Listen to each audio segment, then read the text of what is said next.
What's going on, guys? We're back again with the most controversial man on the internet. We got Andrew Tate, guys, and his brother Tristan Tate today in the new interview versus, and I use that one, in inverted commas, guys, because it is big, versus Piers Morgan. So he's on Piers Morgan Uncensored, guys, and this one is also about Palestine. So the Palestine-Israel war, the Hamas war. So this one should be absolutely fiery and crazy. I reacted to the last one yesterday, guys. If you haven't seen it, go check it out. When I hit 70,000 subscribers, I'm going to be doing these videos, guys, live. So you guys can comment on it. I'll be reading the comments as I'm reacting to them. So big things coming, guys. If you love Tate, tell me in the comments down below. If you hate Tate, tell me in the comments down below. I'll debate with you guys in the comments. I love you guys all. Massive one. Leave me a comment, guys. Leave me a like. Make sure to subscribe to the channel. This channel is going to blow up hopefully soon, guys, because we're doing a lot more stuff that's just mainstream, guys. A lot more news, topics, and all that kind of good stuff. So let's get it. Into the war between Israel and Hamas in Gaza. What is your view of this war? I think when you call it a war, you're doing a disservice to the people who are having their limbs blown off by some of the most advanced technical weaponry on the planet. It is a genocide, and it is disgusting. And it doesn't matter which side of the political spectrum you fall on. When you observe a genocide in front of your very eyes, you should be disgusted. Which side is waging genocide? The Israelis are genociding the Palestinians, and you know it as well as everybody else does. I don't know that. Well, then it seems like your bosses are not allowing you to know it. What do you think of what Hamas... Yeah, that's in relation to basically the whole world is on the Israel side, whereas places like Ireland is actually on the Palestinian side, guys. Right? Pretty much, for the most part, guys, right? Most people in this country are on that side, okay? on October the 7th. Why are you starting the story in the middle, I Piers? didn't. I just asked you about the wider war. I'm now asking you specifically about Hamas. I cannot professionally answer that question without talking about the context that led up to October 7th. Well, nothing, to my mind, justifies what happened on October the 7th. Nothing justifies what happened before October the 7th, Piers. This is the exact point. So you're talking to a man, I don't know what answer you expect from me, because let's forget the fact I'm a Muslim. You're talking to a man who is fighting oppression to the best of his ability because he believes that the people in charge of the world are enslaving us all, to the point where I detriment my own life. I end up in a jail cell because I'm speaking against oppression. Then you're asking me what I would do if my family was blown to pieces. You're not in a jail. Hang on. You asking me what I would do if another government came along and blew my family to pieces? You weren't put in a jail cell because of any oppression. Absolutely I was. No, you weren't. Of course you I were was. put in jail cell because you've been accused of serious sexual crime. I would not have been accused if I was not monumentally successful in speaking the truth. Let me ask you again. It's a simple question. Some people can answer it straight away, including pro-Palestinians people I've had on my program. Many are very quick to say absolutely. Do you believe Hamas are a terror organization? And that's a very interesting question, but I think you're peddling asininities. Well, just answer the question. Could somebody do me a favor? Google asininities and find out if it's a word. I know what it means. If it's not, make sure it's added to Webster on Top G's orders. Okay. Just, are they a terror group? You're peddling asininities because I'll tell you why, Piers. Let me answer the question. No, I'm not. Of course you are. It's a simple question. That's like me asking... I'll tell you why I asked. Because the UK, where you were born, prescribes Hamas as a terror organization. They also prescribe me as dangerous to children in schools. Let me explain something to you, Piers. You're not prescribed as that. If I were to sit here and say, is stealing wrong? And you'd say yes, and I go, but what if the person stealing is trying to feed their family, and if they don't, their family are going to die? Is it still wrong? You're trying to take a very nuanced and complicated argument and reduce it down to one sentence, which is failure. You're trying to equate stealing with a mob of terrorists breaking over a border, going to peaceful... Is that what Israel did? Wait a minute. A mob of terrorists breaking over a border and killing people. Is that what Israel did? Going through a border on October the 7th. Oh, October the 7th. Massacring young people at a festival, massacring families in their homes in a kibbutz, setting fire to them, cutting their heads off, killing babies. Oh, killing 40 babies. That was true. Well, fine. Were the babies vaccinated? Oh, because, yeah, obviously, Piers Morgan slipped up when he said that. So I think they declared that that wasn't true. That was kind of like a propaganda type thing. Not 100% sure about that. But he said it in a Ben Shapiro episode, and it actually wasn't true. So Piers Morgan kind of flip-flops. He kind of, and then he backed it up saying he didn't do it. But all the comments on one of my videos explain that he did do it, guys. You know what I mean? He did say that. Why are you being flippant? I'm not being flippant. The point I am making... I don't find that funny. No, but the point I am making is that the media lies, firstly. Secondly... I can ask you about different things at the same time, right? Sure. So I'm asking you, first of all, specifically, what is your reaction to what happened on October the 7th? Sure. I'll answer the question professionally. I do not condone the loss of human life on either side.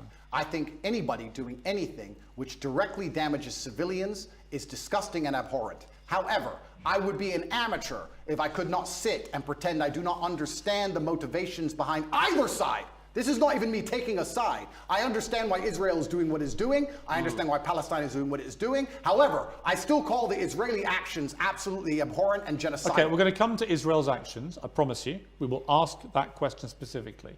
But in terms of what Hamas did on October the 7th, do you accept that was an act of terrorism? It's an interesting question because it's not really. It is. It's a very straightforward question. Because you're the person who would have called Nelson Mandela a terrorist while he was still in jail, and one person's terrorist is another person's freedom fighter. I wouldn't have called him that.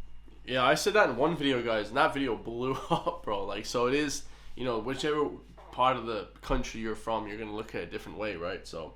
Question, yes, you would have. For me to answer the question, I have to be very professional, Piers. For me to sit on the outside in Romania with no personal involvement in Israel-Palestine, it's easy for me to say, yes, it was an act of terror. However, if I was in Gaza, if I was in an open-air prison, if my family had been annihilated by bombs from the sky, if everybody I knew had suffered the loss of a loved one, if I had no chance of any kind of freedom or democracy or standard of life, would I believe it was an act of terror, or would I believe it's an act of resistance against oppression?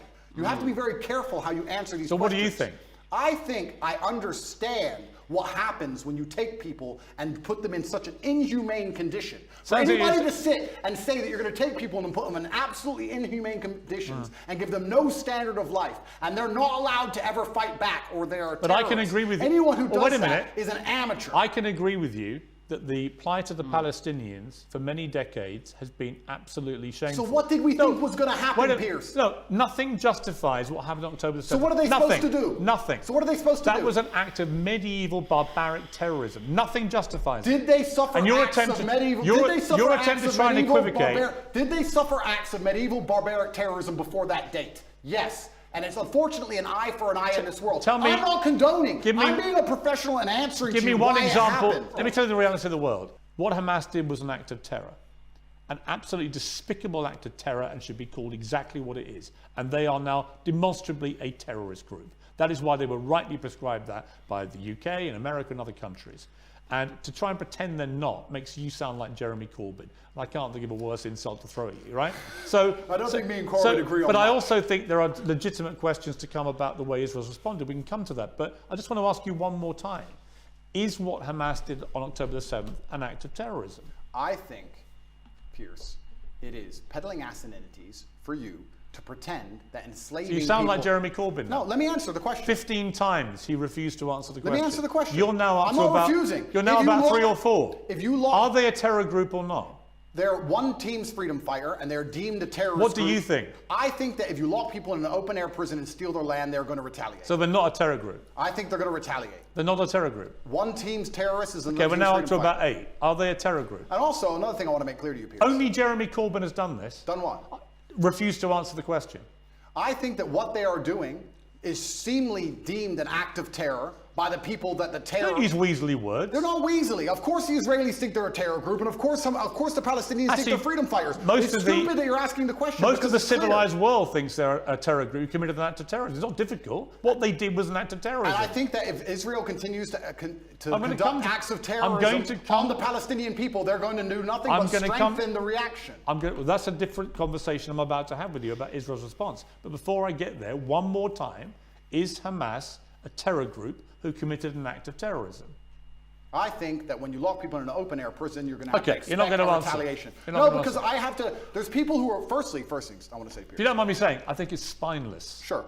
I do. That's fine. You sound like Jeremy Corbyn. Well, that is an insult. Did you see my interview with him? No. Right. 15 times last week, I asked him the same question. 15 times he prevaricated and wouldn't answer. Eventually, when someone does that enough times, you know what they really think. Okay. You don't think they're a terror group. Well, let me answer. You don't think they're a terror group. No, what I think is this. On certain Because I'd be really curious what you think an act of terror is if it's not massacring 1,500 innocent people, it's not including Holocaust survivors, Piers. Kidnapping babies, decapitating people, cutting their limbs off, raping women. Yeah, talk about missing limbs. We're going to talk about that when we talk about what we Israel have done. But when we get there, it'll be in the context of you not admitting that was an act of terror. Well, let me answer the question for the final time. I am a realist. And as a realist, sometimes you do not come to the conclusion of labeling good guys and bad guys. The world is not black and white. Hamas are bad guys. No, the world is not black and white. The world is actually very gray. Anybody who sits and thinks there's clearly a good guy, there's nothing gray about what Hamas did, and clearly a bad guy, does not understand how the world works. And as a realist, what you do is you look at scenarios and you understand why they happen, how unfortunate they are, how unfortunate the loss of human life is, how civilians die on both sides, how innocents are dying in a chess game played by the elites on both sides. Both sides, you have innocent people who didn't even vote for the person making the decisions, who are ensuring their death, signing their death warrants. It's unfortunate on both sides. But listen, sir, you would not advocate Russia doing any of the things to Ukraine that Israel is doing to Palestine. You would not sit here. Russia has been doing exactly that. Russia has not done a fraction of the things to Ukraine that Israel has done to Palestine. Russia illegally invaded a sovereign democratic country and has committed a barbaric rampage, trying to seize as much of Ukraine as it can, bombing maternity hospitals, killing innocent women and children. Let me ask you a question. Right? Don't even try and have some kind of this is genuine equivocation of this. I will. A Hamas rocket, a tiny Hamas rocket that can make a pothole in the road, and then they get hit back with cruise missiles. Let me ask you a question. Ukraine sent a drone and it hit the Kremlin. A drone attack. It did nothing. It damaged some shingles. If Russia decided to then respond with a missile attack on a hospital and annihilate 800 people, it has been. Do you think that would be allowed? That's exactly what it has been. Would you advocate for that? Have you seen? Would you support that? Have you seen the state of Mariupol, which they leveled to the ground? The Ukrainians did level it. Correct. No, the Russians. 2014. The Russians leveled Mariupol. And my question to you is, would you advocate those reactions? Let me ask you another question, Piers. This is a genuine question. Let me ask you a question, because I want to understand your point of view. It's actually my interview of you. Yeah, but you tried to understand mine. I just want to understand your point of view. If I believed, or if Israel believed, that one of the people in your house was a terrorist and decided to destroy your entire house and kill your entire family, would you sit and say, well, maybe there was a terrorist inside, I accept that? Or would you be enraged? Genuine question. It's a pretty damn good question, guys. I would say that you have to say, yeah, absolutely, killing 4 innocent people for 1 terrorist is not a good ratio. I don't think you can take an individual person's response. Well, it's a bunch of individual people in Gaza. They're people, individuals with thoughts and dreams and aspirations which are being annihilated. 15-year-old girls without legs because of cruise missiles. Let's come to they that. are individual people. They're not cattle, Piers. Let's come to that. They're people. Right, and so were the people in Israel on October the 7th. And that's why it's so heinous, which is my exact point. But not heinous enough to reach your bar of terrorism. Let's move on. Let's move on. Let's move. No, it's understanding why things happen. By not saying it, you've made your position clear. Just as Jeremy Corbyn did. And to pretend you're any different is ridiculous. Fiery, guys, fiery. Okay, we got to skip on because Piers Morgan tries to interject a lot of these advertisements throughout the fucking show. But we ain't going to stand for any of that, boys. Let's keep it going. It sells 35. Make sure to leave a comment down below, guys. Tell me how much you guys love Piers Morgan. Not really. Let's keep it going, man. Let's go. Israel's response. Because there are legitimate questions about this. Hamas embeds itself, 35, 40,000 terrorists in my estimation. You can call them whatever you like. And they're embedded amongst the civilian population, predominantly in northern Gaza. We know from intelligence over the last 20 years, which you won't believe because the Matrix has made it all up. Correct. But we know from intelligence that historically Hamas likes to embed itself, particularly around things like schools and hospitals and mosques, because that makes it more difficult if the Israelis attack. Yeah. Now, Israel has killed nearly 12,000 people in its response, right? There are many people around the world demanding a ceasefire who think that is a ridiculously disproportionate response to what happened. Well, it was genocide. They would want to kill everyone in Palestine. They don't. They just want to drive them all out. Whereas Hamas do want to kill every Jew. That is actually what genocide is. You know what's actually interesting? Because you've spoken about this subject with people who actually understand the conflict better than I do. Mohammed Hijab understands it better. Low-key understands it better. I'm talking from a very general humanistic perspective because I don't understand the absolute intricacies like they do. Do you know what genocide means? Of course. I reacted to both of those, Mohammed Hijab and Low-Key's interview. You guys can check those out. They were incredible, guys. They have very good knowledge on that, obviously, you know. Yes, I do. Right. Genocide means you want to eradicate an entire people based on race or ethnicity. Israel clearly doesn't want to do that to the Palestinian people. Clearly not. If it did, it wouldn't tell a million of them, as it turned out, who moved south. Now, there are arguments about whether to attack them as they moved. Well, some people got hit as they moved. Oh, some people got hit. Yes. Some people got hit. You know what, You know Andrew? what happens? You know what, Andrew? Wait till it's your son. You know what? Wait till it's your I son. agree. And you know what, Andrew? War is horrific. It's horrific. The question is it a just war for Israel to go after Hamas? And if it is, and you believe as I do, Hamas has to be got rid of, how do you do that? If you don't do it the way Israel is doing it, how do you get rid of that terror group? Now, you won't agree with anything they're doing because you can't even categorize them as a terror group. No, the reason I won't agree with them is because I'm a human, Piers. And please let me answer this without being interrupted. You didn't answer my earlier question for a reason, because you knew that you couldn't answer it without proving my point. The question about the fact that if they decided to cruise missile your house because they thought somebody inside was a terrorist, you would not accept the loss of your family that you have raised. You would not accept that. Of course I wouldn't. Okay, absolutely. So let me answer this as a professional. What's funny is I'm a humanist. Like I said, a professional what, by the way? The professional. What Please does let me that mean? answer. Let me answer. What are you? What are you, you say you're thinking of And professional. I'm talking about this from a humanist. That's really funny because if you say you're a professional, it basically means that you're like, that's actually great, guys. When you're like a professional, I would say that as well, guys. It's like a really kind of like, overlord attitude to take on something. I'm a professional. That's a great way to kind of, overview the argument and make people act like you think that you know what you're talking about. But I'm sure Tate does know a little bit. Perspective, right? And like I said, you've talked to people more knowledgeable than me on the details of the subject. Right. Listen to me very carefully. I thought we lived in a democratic society. You just had 35,000 Hamas terrorists, and this is the thing that's most upsetting to me. This is what genuinely upsets me. Israel intelligence will say a guy's a Hamas terrorist. Has that guy gone to a court of law? Has there been a democratic process? Has he been proven to be a terrorist? No. They've just decided from their intelligence that couldn't see an invasion coming from hundreds of miles away. So this intelligence is actually no. It's not great. No. So they've decided this person might be in intelligence without court case, without any kind of democratic process, and because of that, they've decided to annihilate civilians along with him, and it's all just collateral damage, and nobody should care. That's probably one of the most powerful things I think I've heard Tate ever say. So let me just break this one down, guys, because people want me to speak a lot more in these interviews. I see some of the loyal subscribers asking me to speak more. Guys, I said this with the Jesse Ventura, debacle when he was on CNN, when he was with all these news, the MSN, when Jesse Ventura was attacking these people.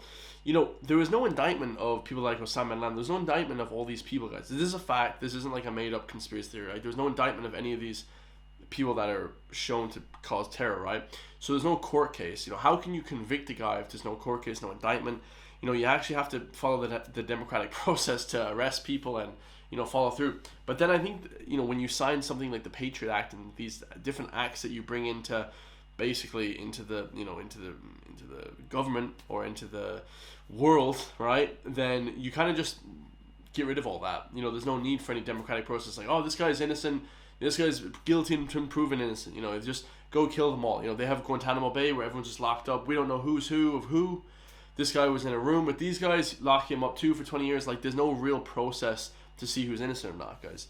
It's actually really bad. That's probably one of the worst things about the U.S. and stuff like that, guys. I personally love the U.S. and stuff, but guys, when it comes to the justice stuff, it's like, I think Osama bin Laden didn't even declare that he did 9/11 until like a week later. He said, oh no, I don't know who did it. He said, there was like complete denial. Like, you think like, because straight away after every terrorist act, they were like immediately saying that they did it. And then after this one, they didn't even say who did it. So it's just really like, there's so many different things that you can look at that are like, oh, well, this doesn't add up, logically, guys.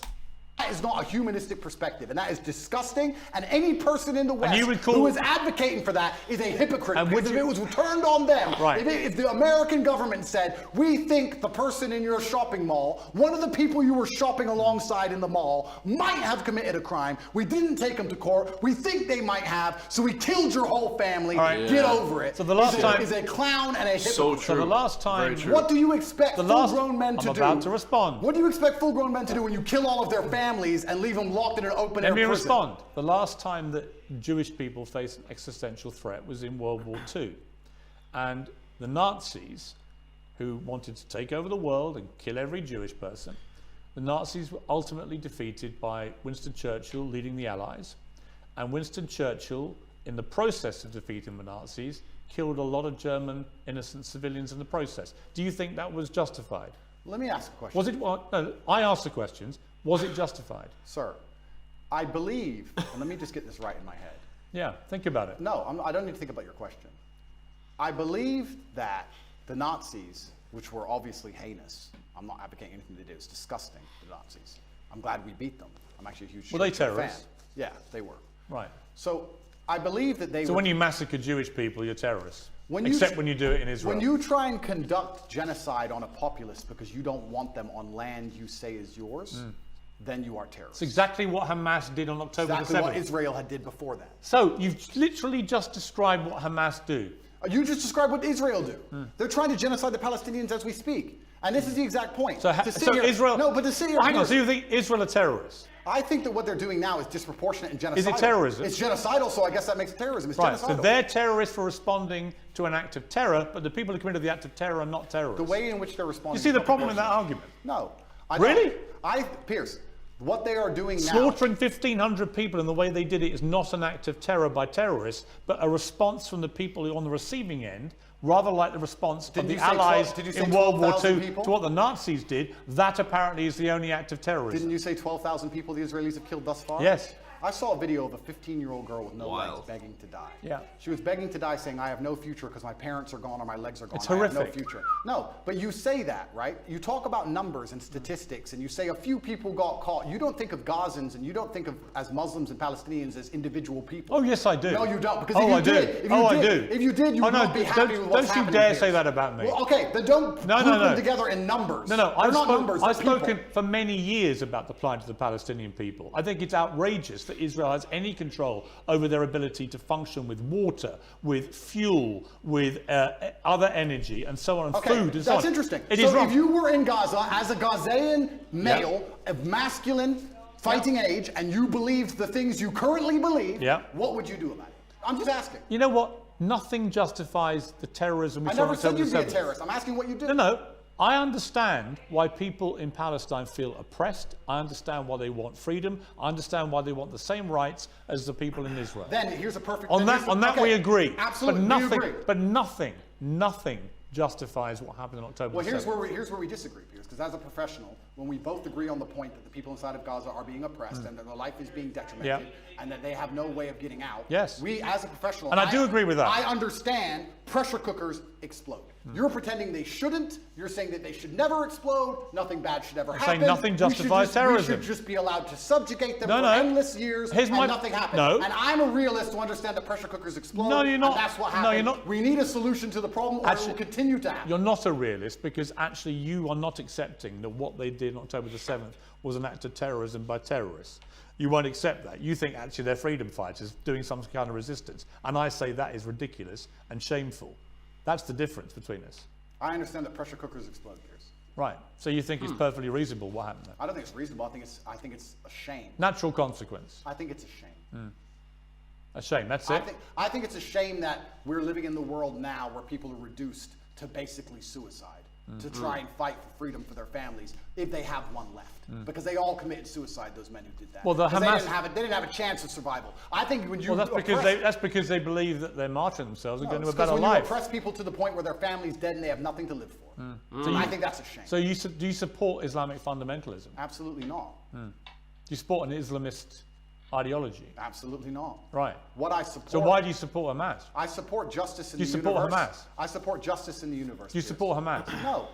You don't? Well, I don't know the ins and outs of Hamas's creed. I have to be very honest. Well, you know what they did on October the 7th. Do you support them? I understand why that happened, and I'm saying it's a shame. But you won't denounce them? I say it's a shame. Will you condemn them? I can't sit here and condemn the obvious outcome of consequence. Really? How can I condemn? You can't condemn Hamas for what they did. Well, we know what's going to happen, and we need a solution. So you're very quick to condemn Israel's response, but you won't condemn the terror attack which prompted it. No, I'll tell you why. Even though Hamas knew by doing what they were doing, that would be the response. Do you think they knew that? Of course they knew that. You think they knew the Israelis? They did it quite deliberately. You know why? Because they were funded and supported by Iran. They didn't like the fact that Israel was normalizing relations with a bunch of Arab countries, from the UAE to Bahrain to Morocco, and then coming down the line was going to be Saudi Arabia. That was a threat to the Iran view of what should be happening in that region. Iran are the ones who support and fund and arm Hamas, and they clearly, in my estimation, it hasn't been properly established yet, but clearly Hamas couldn't have done this on their own. They've done it with support from Iran, and they've gone and committed an act of such heinous atrocity that they knew what the response would be, and that means that they sentenced in that moment not just 1,500 people in Israel to death in the most appalling manner possible, but they also sentenced to death thousands and thousands of innocent Palestinians, including many innocent children, because half the population are children, and Hamas knew that was what was going to happen. So my question is, how can anyone think that Hamas is a force for good for the Palestinian people? They are a force for evil. No, I didn't say they're a force for good. I said it's a pressure cooker and it's a shame. But you won't even condemn them. Let me ask the question. Do you think if we gave the Palestinian people basic human rights, that Hamas would find it more difficult to recruit new soldiers? I think probably if we treat them like humans, this won't happen. So we agree and let's move on. I think there's a real danger in the scale of Israel's response that you radicalize a whole new generation of Palestinians. I think that's a real danger. So by the way, I've said that. We can agree on that. So perhaps it was Israel's actions before October 7th that radicalized the soldiers who invaded. So you agree with me. So let's move on. No, I don't. No, nothing justifies what they did. Whew, man, this is intense. This is a crazy interview. So we're on to probably the final segment of this part, guys. This one should be interesting. You know, tell me what you guys think Tate is talking about. You know, he was saying that he wasn't condemning Hamas. I think he probably, was, but it's just the fact that, he kind of wants to defend the Palestinian people, to the most, and there's obviously some, not logical things as well, guys. Bombing the guy's house with 5 innocent people and 1 terrorist inside it isn't really the best way to go about defeating evilness and stuff like that.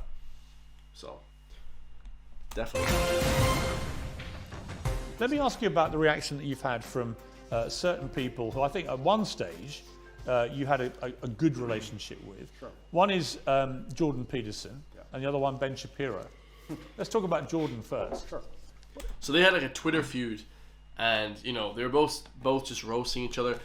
And Jordan Peterson's and Ben Shapiro are okay, but I never listened to any of their stuff or anything like that, guys. But it seems like they're very like tough, hard men, but they're like, they would never say these things in real life to people because they're just like scrawny little bitches, like. So for them to be like all like talking tough on the internet, it's just hilarious to me, guys. Anyone that talks tough on the internet and then is like the most scrawny looking guy wouldn't even fight you is like, it's just pathetic, guys.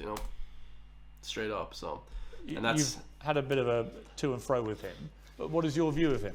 I think Jordan and I actually agree on many issues. I think the enemy of my enemy is my friend. I think we have a lot more in common than we have that we disagree on. We have different views of the world on certain things. I think we approach him from different places. He's far more in his mind, whereas I live in more in a physical realm than he does. I have nothing against Jordan. I don't dislike him. I do find it, and I must be honest, a bit disingenuous and hypocritical that he speaks mental strength and then ends up addicted to an antidepressant. I don't think he should ever take antidepressants ever. I've been through... Yeah, like, this is one of the things I was always saying too, and I get a lot of hate for that, guys. I don't really care, but I suppose if you have a clinical illness, like 1 or 2% of the population, just taking, SSRIs and these kind of mental health drugs, like, I just wouldn't do it, guys. I feel like it almost makes it worse. Every study has been shown that it doesn't help whatsoever, or at least is just, negligible, where you just didn't get anything from it. So, I don't know, man. I think, you probably make a lot of shit worse because I'd be so wary about taking anything, honestly. But, worse than what he's been through, and I didn't take a single drug. However, I have nothing against the guy. He says very intelligent things, and I'd be interested to argue with him or discuss or debate with him, but I think we'd actually agree on most points, to be honest with you. I don't think he may be unhappy with somehow how I've lived my life and some things I've done, but we've already discussed the fact that I come from the lowest income area of the UK, and most people around me were selling drugs, so at least I didn't do that. So I'm not going to allow somebody who's a professor in a university who's had an easy life come along and tell me how people from the streets should survive. You have to find a way out. Let's get rich or die trying. But I have nothing against the guy. I just think that he's been a bit hypocritical, and then, truthfully, the only time... It's kind of always like the rich and posh people that always tell, people how life should be living, and then, ends up that they actually don't have the mental fortitude to, survive the harsh life, comparative to what other people came up through the shit, guys. He referenced 50 Cent there. He got shot like 9 times. I'm pretty sure 50 Cent doesn't take drugs, or do any of these things, so... I've been genuinely a bit appalled by any of his actions was the tweet he made on Israel-Palestine when he said, "Give them hell." I know that's an easy thing to say, and it's an expression that people use and they throw it around flippantly. But I think when you actually wish hell upon other human beings, I think it's a disgusting thing to do, because hell is that 15-year-old girl with no legs and her parents were dead. Well, hell and is, when you see her crying her eyes out, begging to die, that is hell. And I don't think you should genuinely wish hell on anyone, Israel or Palestinian, anyone. I'm a humanist. I don't want anybody to die. Well, he did. When he was wishing hell on an entire population, he did express regret for the way he phrased and that he tweet. should, And because it's disgusting. I've not wished hell on the Israelis. I've not wished hell on the Israeli state. I don't want any Israeli civilian to go through what that 15-year-old Palestinian girl's going through. Not a single one. He said about you, Jordan Peterson, I'm not particularly happy to be grouped with Andrew Tate. I think there are some elements about what he does that are quite reprehensible. I'm sure he has. I don't know everything he says, and he may disagree with some of my point of view. As I said, I have nothing against him. I don't think anything he says is particularly wrong.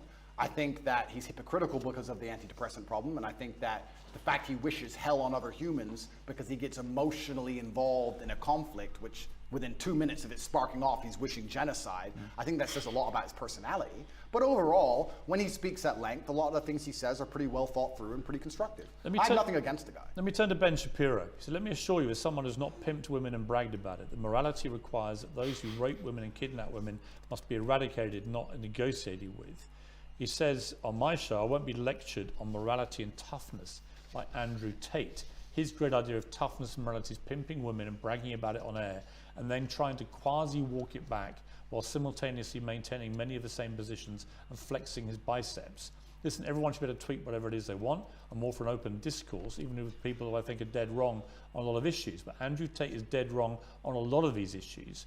And the particularly ridiculous posturing about being yes, you're very tough when you want people to make peace with terrorists who just murdered their children, very, very tough. What do you say to that? So Ben is a warmonger. Ben has been wrong on basically every single issue you can name. He was with you with the vaccine and every other war. Ben is always calling for other people's young men to go and die in some... Yeah, so we call that a chicken hawk, guys.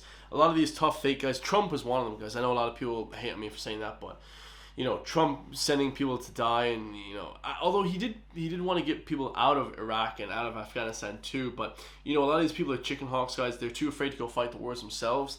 Okay, so they'll say, oh, you have to go die in that war. You know, when I talk about these stuff, guys, I'm not talking about people having to go fight these wars. I'm saying, like, that's just my opinion. I know exactly where my place is. A lot of these guys, man, they're just these fake tough guys.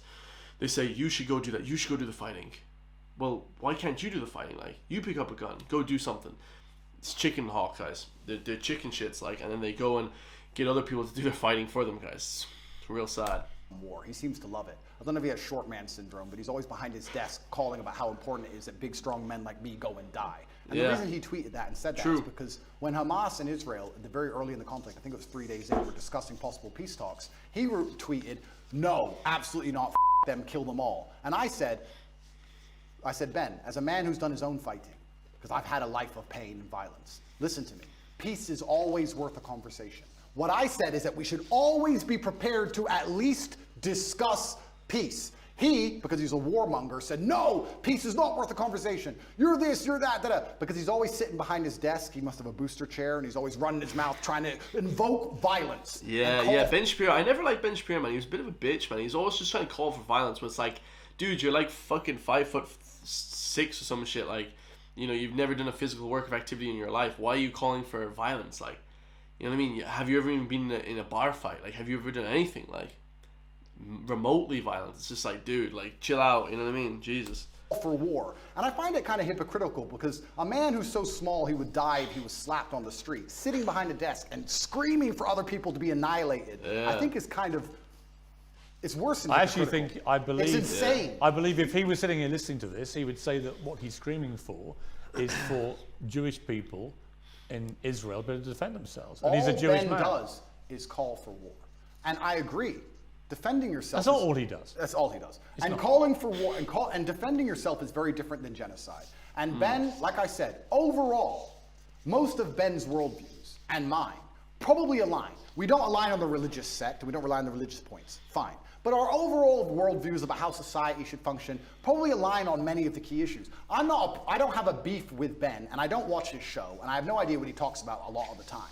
But what I do know is every time I turn it on, he's calling for someone else's son to go and die in a ditch somewhere for his interests. And I don't like people who are not advocates for peace. Blessed are the peacemakers, said Candace, who is far more intelligent than Ben will ever be. And she is completely right. He replied that rhetoric, starting an argument with me, when I said we should talk about peace. I say we should talk about peace. He calls for the death of civilians, and somehow we're asking why my point of view is seen as abstract. It's you know, guys, you can defend yourself, like you said. If someone attacks you, you know, verbally, or if someone says something about you, you can do something about it for sure. If someone is, you know, saying something, but the whole genocide thing is completely not on, guys. That's obviously not right. But it just always seems like the weakest people, guys. You know, and just take it from like any point of view. Like I remember, just like anyone that I've ever come across in life, like it's always like the weakest people, the people that are like either short in stature or like they don't work out or just not really happy with themselves, whatever. They're always the most violent. They're always the most like, you know, like little short dudes, like hippies and shit. And it's like, dude, why are you such a violent man? Go hit the gym. You know, you get all that energy out, Ben. You know what I mean? You won't have to be calling for violence, for bombs to be killing civilians. It's real pathetic, bro. You know what I mean? And people can see through that shit, guys. When I see people in town, and it's always the little short, skinny guys that are just so amped up for violence. Take a chill pill, brother. You know what I mean? I never see a big dog, 6'8" dog, 6'6" dudes. I always see they're always chill. They're the coolest dudes ever, man.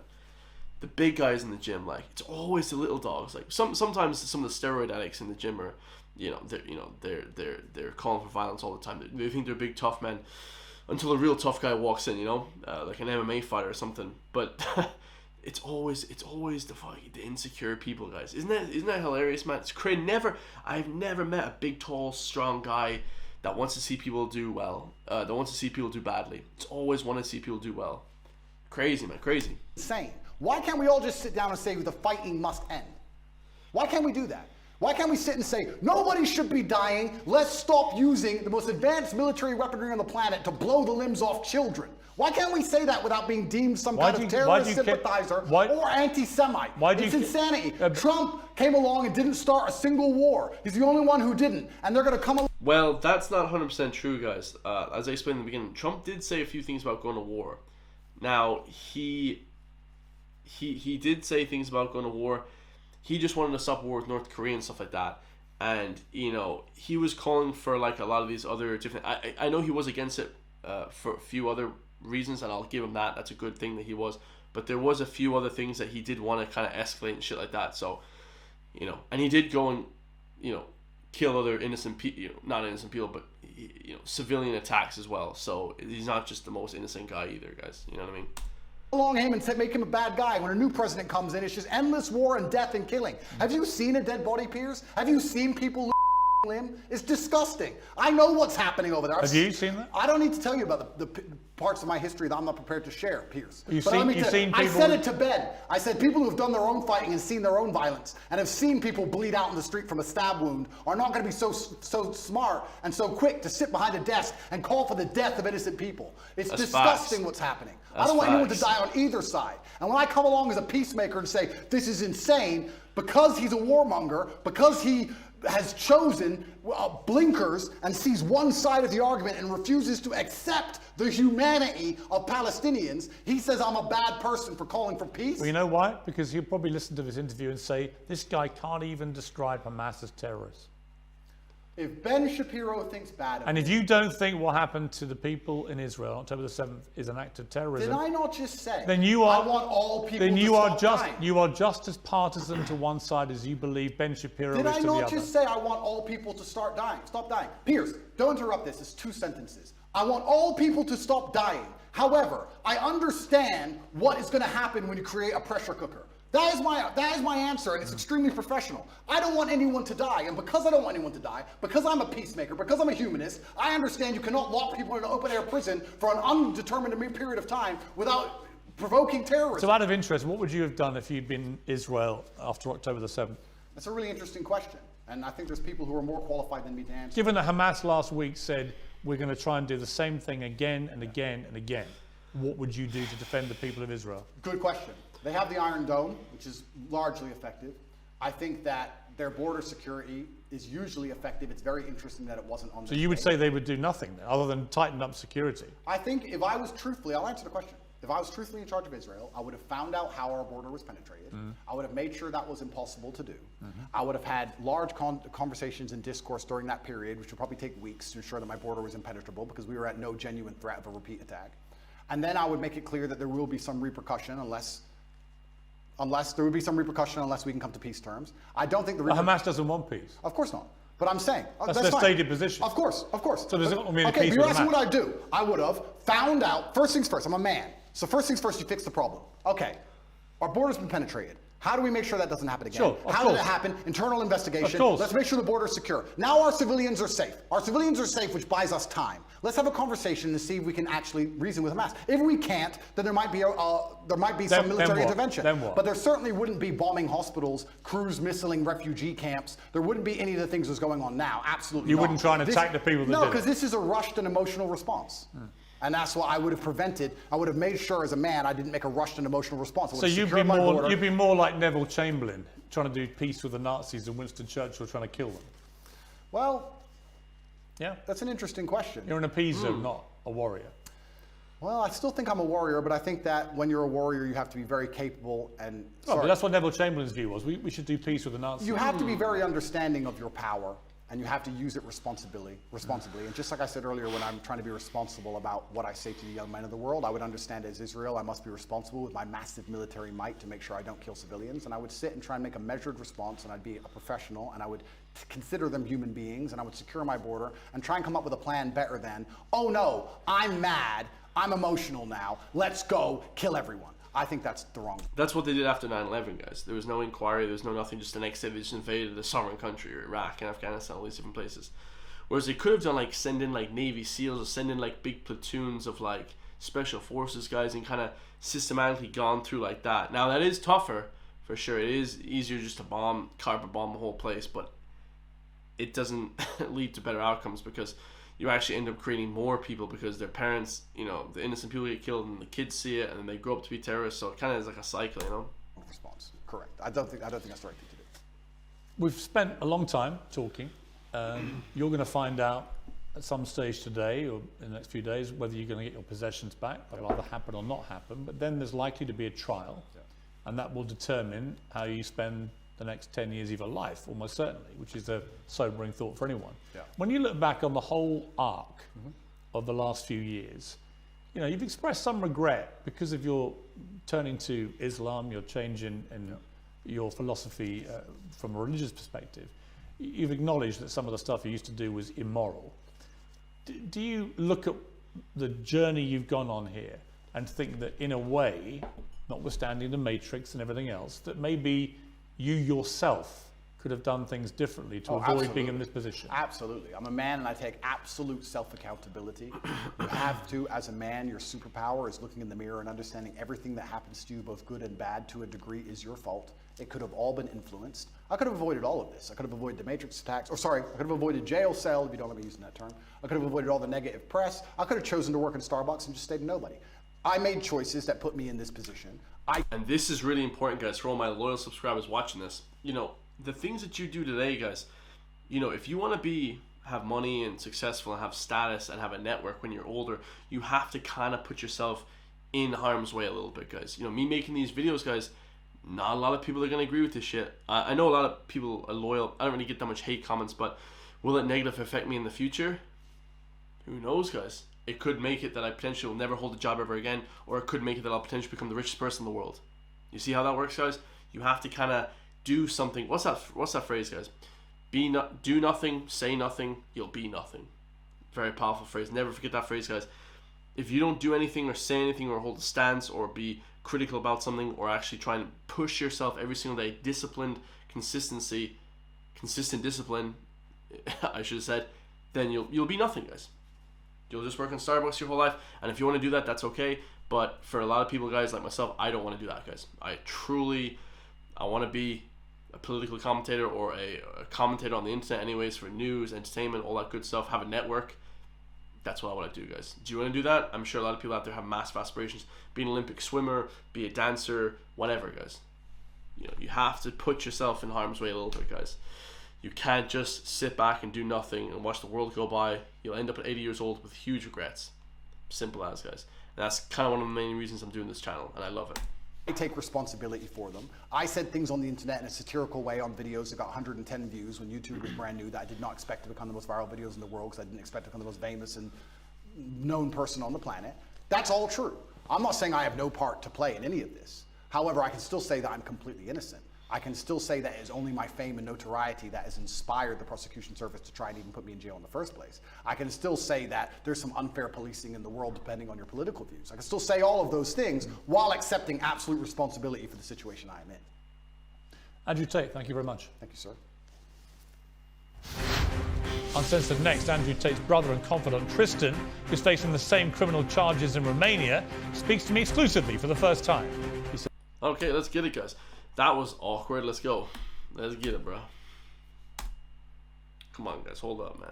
Got Tristan Tate here now. His brother, his younger brother, I think. Tristan, first of all, your reaction to that extraordinary interview I just finished with your brother. I think that was one of the best interviews ever conducted with Andrew. That's awesome. I don't know how hard you're going to go on me, so perhaps I'm making a mistake saying this. I like how you challenge your guests. I like how you seem to have a very impartial opinion on people. You don't judge things one way or another before you go into the interviews. And I think that made the interview with Andrew very interesting. I'm very excited to see the public response. I mean, like I said to him, I'm not here to convict you or otherwise. I don't know if you're guilty or not of the charges laid against you. We'll establish that in a trial or otherwise. I mean, it may not even go to trial. No, it might not. Rolling Stone, in a profile, said this about Rolling Stone. Their relationship dynamic is very odd. It's like Tristan is held captive by Andrew and believes or follows everything Andrew says or does. I don't believe or follow a lot of things that Andrew says or does. What? You know, I get asked every single day to counter. E.J. Dickinson is this woman's name. I can tell you some horrible stories about the people who she's harassed and bothered, this Rolling Stone woman. The things Andrew says and does, I mean, I get asked... What don't you like about his views? Well, the major one, when people say, oh, Tristan, now that you've converted to Islam, I'm like, I haven't converted to Islam. Who says I converted to Islam? No, I'm an Orthodox Christian, and I have not converted to Islam. What do you think of his conversion? I think that it's not my place to even comment on it. Now, some of the greatest religious discussions I've had have been with Andrew since his reversion, since him reading the Quran, most of it, of which he covered in prison. And we sit there and discuss these various ideas, but I believe that individual religious conviction is exactly that. It's individual. And I don't believe, whether I'm his brother, whether I'm his son, mother, uncle, I have no place to tell him what his religious conviction should be, just as he has no business to tell me mine. So I'm happy for him because he's become a happier and better person. Are you rivals? Yes. Oh, absolutely.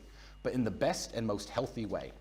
I can't watch him train in the gym for an hour in the morning and then not train for an hour myself. I can't sit there drinking and relaxing and partying while he's on his laptop working. Do you ever fight? No, never. We never argue. You never physically fight? Well, we used to physically fight all the time. We're both professional athletes, so we used to beat each other up in the ring for sparring. Who would win? Oh, Andrew would win. I was good. I was the European champion at my peak, but Andrew was built for Andrew's. I mean, see my broken nose? It leans this way. First time it was broken was by him, and it got weaker after that, and I had it broken twice subsequently in kickboxing matches. But yeah, we are rivals in the way that we inspire each other to work better and to be better, but not rivals in any way that his success would upset me or my success would upset him. When you were in jail together, Yes. so for a period of that 3 months, you were actually in the same cell. I think. Indeed, for about half of it. What did you talk about when it's just you and him, and you're thinking we may never get out of it? Lots of things. Books, religion, the case, obviously, explaining, trying to understand. I mean, you're in a cockroach-infested tiny cell together. Yes. You've gone from being the top G and his brother with your Bugattis, your cigars, the lifestyle, the women, and so on, to literally nothing in a very degrading environment that you find yourself in. And you've got no idea how this plays out or how it ends, or even if you get out. I mean, that's a big moment. Yeah, I guess it is a big moment, but I always knew that we were going to be okay. You know, even when I was separate from him, I wasn't worried that he was banging his head against the wall or self-harming or doing anything stupid. Again, he wasn't worried about me. We obviously weren't worried that the other brother, and I know you can't share in this conviction, I know he's not a criminal. I know he has no skeletons in his closet and no criminal past. He knows exactly the same about me. So we were very relaxed. I guess in jail I was more relaxed than I am now, because in prison I assumed that the prosecutor, whose job by the Romanian constitution, by the way, he's not a district attorney like in the United States where he is told he has to argue that you're guilty and that's it. The prosecutor's job actually here is to discern the truth of the situation. So I was sitting in jail relatively relaxing. Well, this is going to end any day now. I mean, human trafficking, this is stupid. It's not going to happen. Like, we're not going to sentence me to jail for this. It was only when I got out that I learned the true motivations behind this that made me actually more worried than I was in jail. So in jail, I was relatively relaxed.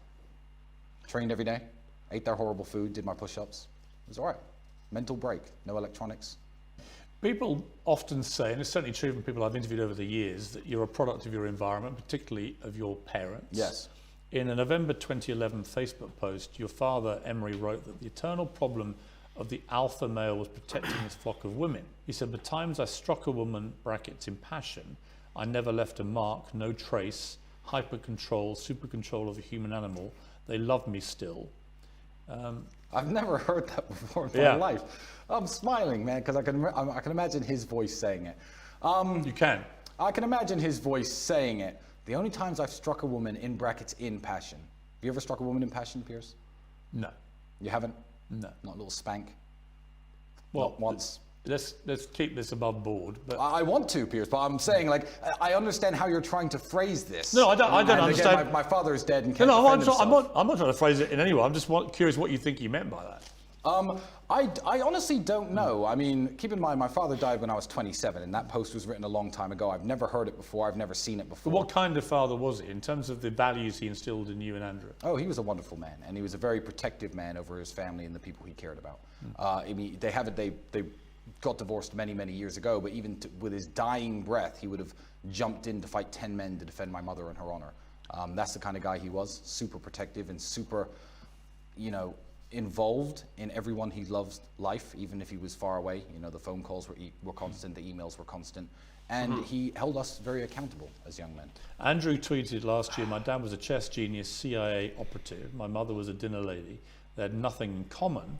Dad said she fed you boys healthy meals every day, cleaned the house, and was largely quiet. I loved her very much. That's literally all men want. Are you asking if that's an accurate description of my parents' relationship? Yeah. Perhaps, yeah. But my mother was a wonderful mother. See, I don't think. But they split up. Of course they did. But that does. Well, so when he says that's literally all men want, they split up way before I was old enough to understand marriage or sexual or male or female dynamics. By the way, so I can't even comment on their marriage. What I can comment on is how they were as parents. And what I will say is, I don't look back on my childhood raised in a council estate. On state benefits, I was free school lunches. I don't look back on that and think, oh, my mother was a terrible mother because we didn't have any money. Because I don't think it was my mother's job to, I guess, provide as much as my father was doing his best in the United States. But I will look back and say my mother was an absolutely wonderful mother. I had 3 square meals a day. She knew how to manage her finances, didn't smoke, didn't go out with her friends, made sure my clothes were always washed, knew how to mend things. She is. How does she feel about the fact that both her boys are in this serious legal jeopardy? Well, you have to understand, she's known us our entire lives, and you haven't. When I was 15, 16, 18, all my friends were selling drugs and breaking into cars. I was down at the kickboxing gym every single day. I would get into the kickboxing ring for 50 pounds after 8 weeks training, just because I found harmony in the discipline that sport gave me. I think kickboxing is massively, largely responsible for keeping me from ever doing anything illegal. Never tried a drug in my life. Never. Me too. I've never done one drug ever in my life, guys.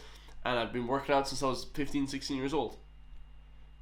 Funny how that works, guys. Don't do drugs and stuff like that. If you exercise, if you kind of keep on the straight and narrow, that's not saying that you can't be successful if you do smoke a little bit of weed. But I'm guessing if you do cocaine all the time, you're not going to be that successful, right? I mean, I'm sure these heroin, these drugs aren't good for you. We can assume that.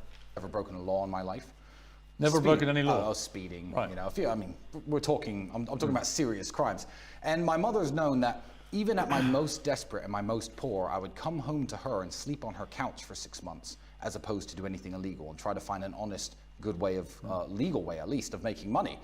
So Is she worried about you, the situation you're in? Well, she's worried about the situation, but she has no doubt in her mind that I haven't done any heinous things against women, especially for money, because it doesn't make sense that after going through what I've gone through and avoiding any legal problems, suddenly I'm worth hundreds of millions of dollars, and I decide that's the time to start trafficking. You guys have preached a message of masculinity, and I'm all in favor of masculinity. Great. Many other people have categorized it as toxic masculinity because of the misogyny and so on.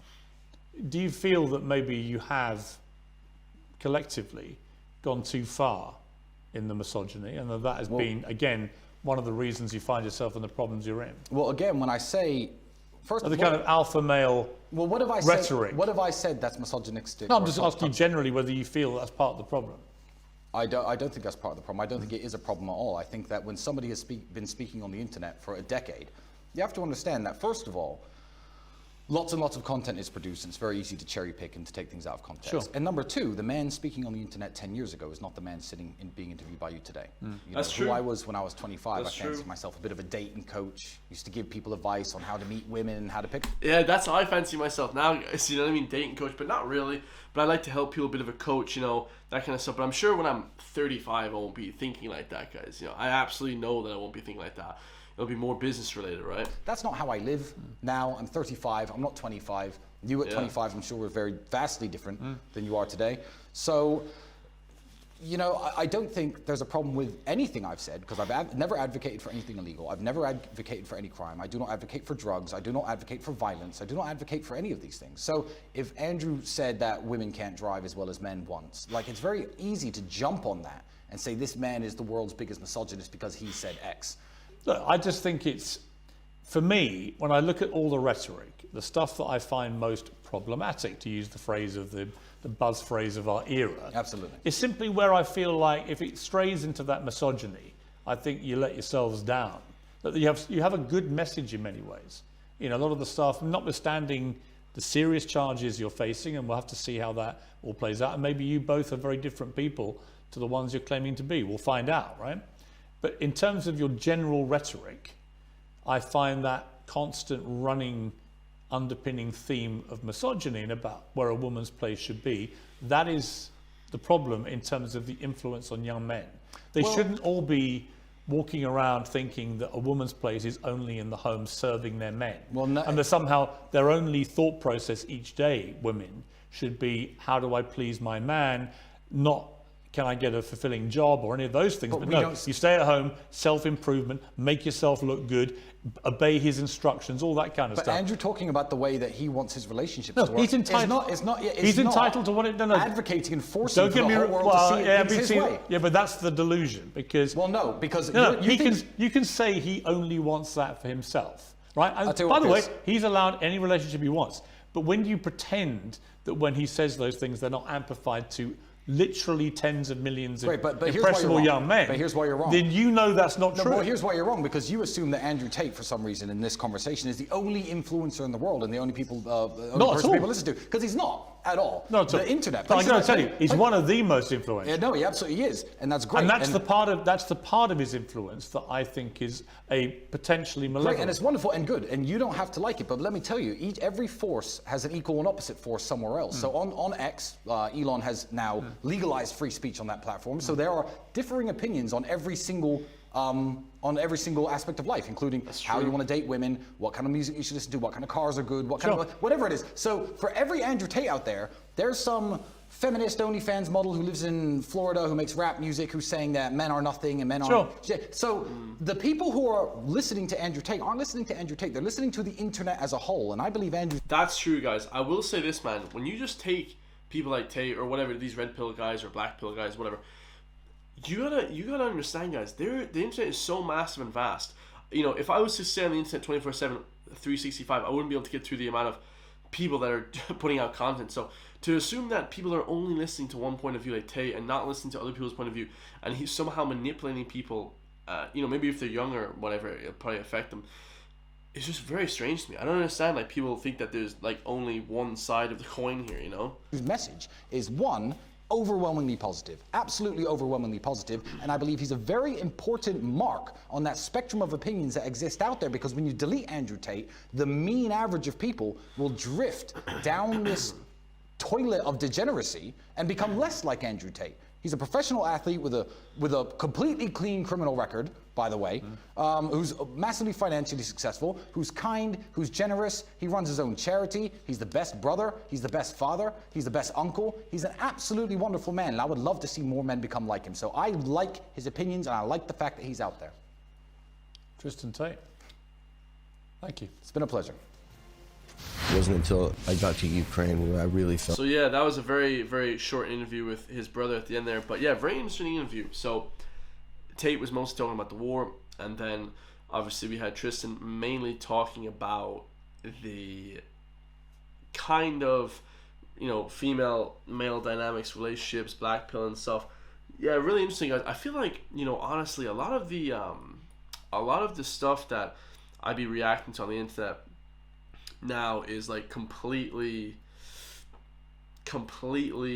different than a lot of the stuff that's really blown up on the internet back when I was first making videos. When I was first making videos, guys, a lot of the stuff that was blowing up on the internet was mainly like, K-pop stuff. There was like, it was like mainly rap music was like the biggest thing, Drake, stuff like that, and sports, I suppose.